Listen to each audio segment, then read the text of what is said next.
Hello students, how are you? This is your accounts lecture with Maina Yadav. And today we will discuss about the topic of double entry system. Double entry system 7th chapter in your accounts book.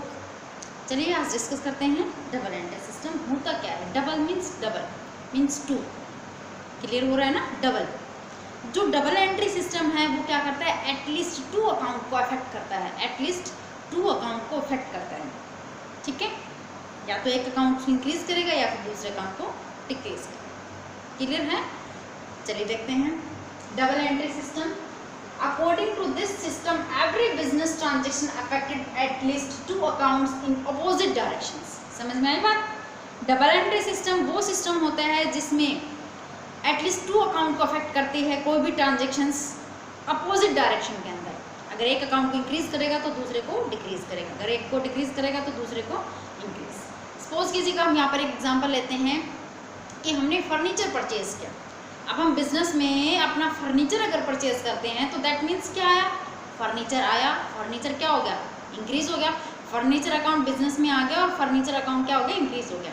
उसके बदले में किस चीज़ की payment की हमने, free में तो दिया नहीं होगा, कैश पेमेंट हुई होगी और कैश चला गया हमारे पास से, तो दैट मीन्स कैश कम हो गया, कैश डिक्रीज हो गया। ठीक है, तो डबल एंट्री सिस्टम वो सिस्टम होता है जिसमें एटलीस्ट टू अकाउंट को अफेक्ट करता है और वो भी अपोजिट डायरेक्शन के अंदर अफेक्ट करता है। ठीक है, जैसे फर्नीचर हमने परचेज किया तो फर्नीचर आ गया, दैट मीन्स फर्नीचर उतनी अमाउंट से क्या हो गया, इंक्रीज हो गया और कैश उतनी अमाउंट का चला गया, तो मीन्स कैश आपका डिक्रीज हो गया, अपोजिट डायरेक्शन होगी।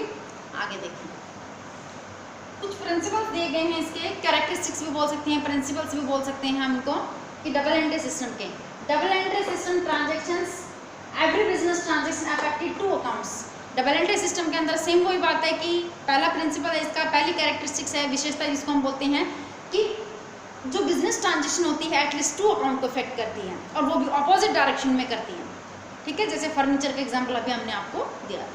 सेकंड है recording to certain specified rules. ठीक है, डबल एंट्री सिस्टम के अंदर जब हम एंट्रियाँ रिकॉर्ड करते हैं तो एक स्पेसिफाइड रूल्स के अकॉर्डिंग होती है, कौन सी चीज़ डेबिट में जाएगी, कौन सी चीज़ क्रेडिट में जाएगी, किस आइटम के आने से डेबिट इंक्रीज होगा, किस आइटम के जाने से क्रेडिट डिक्रीज होगा, वो एक स्पेसिफाइड रूल्स हैं। डबल एंट्री सिस्टम के क्या है, अपने रूल्स है, रूल्स हम आगे बताएंगे आपको। ठीक है, रूल्स के अकॉर्डिंग ही एंट्रियां होती हैं, विदाउट रूल एंट्री नहीं होती और स्पेसिफाइड रूल्स होते हैं इनके। ठीक है, रूल 3 होते हैं, personal account rule, real account rule और नॉमिनल अकाउंट। उन रूल्स के अकॉर्डिंग ही एंट्रियाँ रिकॉर्ड होती हैं। अगले प्रिंसिपल्स हैं प्रिपरेशन ऑफ ट्रायल बैलेंस। ठीक है, डबल एंट्री सिस्टम्स के अंदर क्या होती हैं, टू अकाउंट इफेक्ट होते हैं और अकाउंट्स के बैलेंस इंक्रीज या डिक्रीज होते हैं। ठीक है, तो उससे और जो फिर सभी अकाउंटों का बैलेंस कुछ डेबिट होता है कुछ क्रेडिट होता है, तो उससे हमें ट्रायल बैलेंस बनाने के लिए क्या मिलती है, हेल्प मिलती है।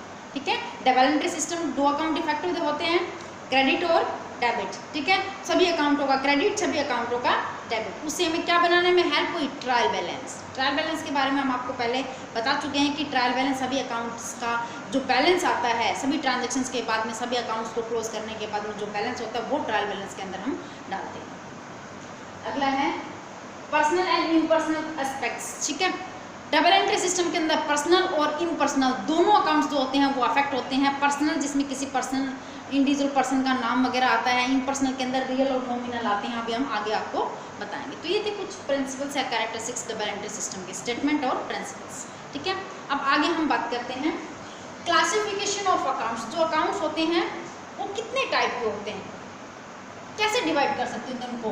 क्लासिफिकेशंस ऑफ अकाउंट्स 2 टाइप के होते हैं, पर्सनल अकाउंट्स और इम्पर्सनल अकाउंट। पर्सनल अकाउंट और इम्पर्सनल अकाउंट। ठीक है, इम्पर्सनल अकाउंट में 2 आते हैं, रियल अकाउंट और नॉमिनल अकाउंट। रियल अकाउंट और नॉमिनल अकाउंट, इनको हम अगली वीडियो में डिस्कस करेंगे। आज हम पर्सनल अकाउंट के बारे में डिस्कस कर रहे हैं कि पर्सनल अकाउंट होता क्या है। The account which relate an individual, देखिए ध्यान से, the account which relate an individual, किसी इंडिविजुअल बंदे से, किसी इंडिविजुअल फर्म से, किसी इंडिविजुअल कंपनी से, किसी इंडिविजुअल इंस्टीट्यूट से।